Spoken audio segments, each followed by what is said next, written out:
السلام علیکم دوستانو. د افغانستان او زمبابوې ترمنځ د دویمې ټیسټ لوبې څلورمه ورځ هم پای ته ورسېدل.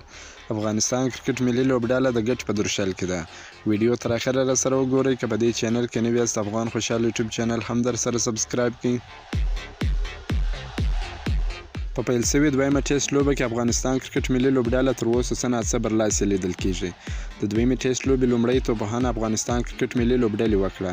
دوی په 4 ویکټو د زمبابوې پر وړاندې 545 منډې جوړې کړې چې پکې حشمت الله شاهدي، غبرګ سلیز، اصغر افغان 144، ابراهیم زدران 2 منډې او ناصر جمال بیا نیمه سلیزه جوړه کړه. زمبابوې لوبډلې په لومړي انینګز کې د ټولو لوبغاړو په سوځېدو سره 208 منډې جوړې کړې چې پکې سکندر رضا تر ټولو زیات 15 منډې ترسره کړې. افغانستان کرکټ ملي لوبډلې زمبابوې پالو ان کړه چې تر اوسه پورې 216 منډې ترلاسه کړې دي. 7 لوبغاړي سوځېدلي دي.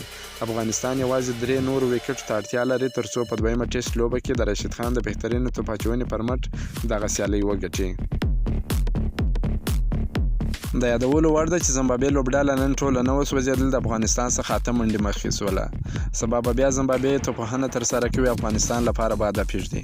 دا په هغه صورت کې کېږي چې کله ډونالډ ټریپانو او لوبډلمشر سین ویلیمز افغان بالران ښه ولوبوي.